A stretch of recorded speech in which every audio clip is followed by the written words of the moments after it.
Before we begin, turn off the lights, and whatever you do, don't look behind you. Welcome to the Nightmare Narratives, where every story opens a door you were never meant to see. Settle in, because the nightmare starts now. Today, I want to share a terrifying event that I witnessed with my own eyes. I never imagined I would encounter something like this, and no one can ever predict when danger will strike. My uncle moved from the city to a small town in the countryside. My uncle has 2 sons and a daughter. The daughter is the youngest. The older boy's name is Ryan. The younger one is Sam. Ryan is about 3 to 4 years younger than me, but despite the age difference, we are like close friends. I usually visit my uncle's house once a month. I love the countryside, and walking under the moonlit streets at night is one of my favorite things, so I always rush to the countryside whenever I got the chance. One winter, I went to my uncle's house.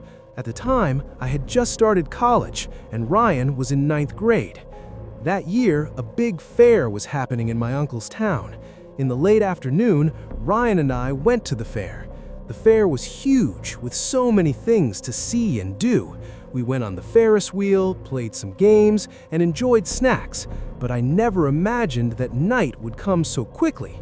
When the evening bell rang from the nearby church signaling it was time for prayer, I told Ryan, "It's getting late, let's head home." He replied, "What are you talking about? It's just evening. We still have time. Let's go see the circus." Without thinking much, I agreed. Okay, let's watch the circus today. After watching the circus, I never expected it would already be midnight.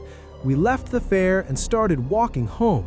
A strange fear crept over me because the route to my uncle's house passed an old cemetery and a small cremation site. My heart started beating faster with fear. I told Ryan, "Because of you, it's so late now."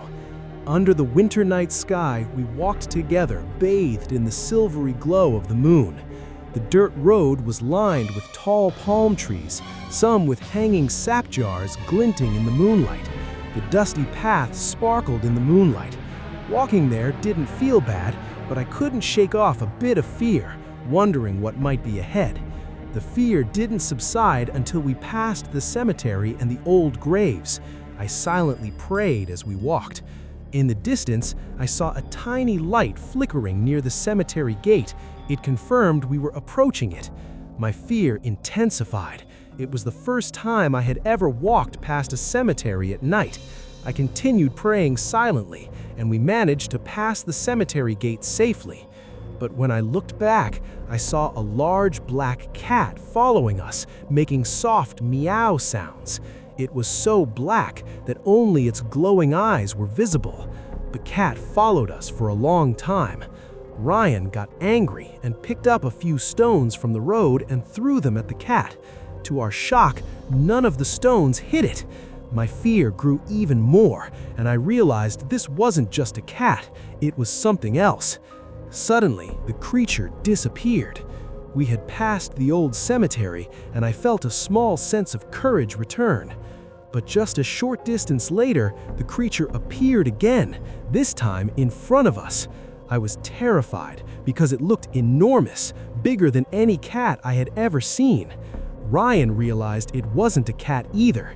He said, "Don't look around, just keep walking straight, don't be afraid." And then what I saw made me doubt my own eyes. The creature climbed a large silk tree ahead and grew in even bigger size. My entire body shook as I looked at it, and Ryan couldn't bring himself to move forward. I prayed silently, asking God to protect us. We stood frozen, unable to move, fearing the creature might pounce on us at any moment. Its glowing eyes stared directly at us as if it wanted to devour us. Suddenly, in the distance, I saw a flashlight approaching. It was someone coming towards us.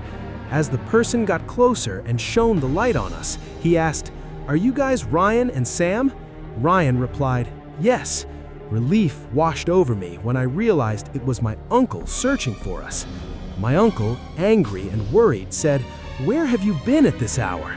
I pointed towards the silk tree and said, "Look what's there." My uncle shone the flashlight on the tree, but he saw nothing. The creature had vanished. After checking around with the flashlight and seeing nothing unusual, we finally returned home with my uncle, and I recounted everything that had happened. After hearing the story, my uncle said, "You two were saved from a great danger today. Thank God." Since then, even when visiting my uncle's house, I never take the path by the cemetery at night. I am forever thankful that my uncle came looking for us that night. The memory of that event still frightens me to this day. That's it for today. Everyone, stay safe and take care.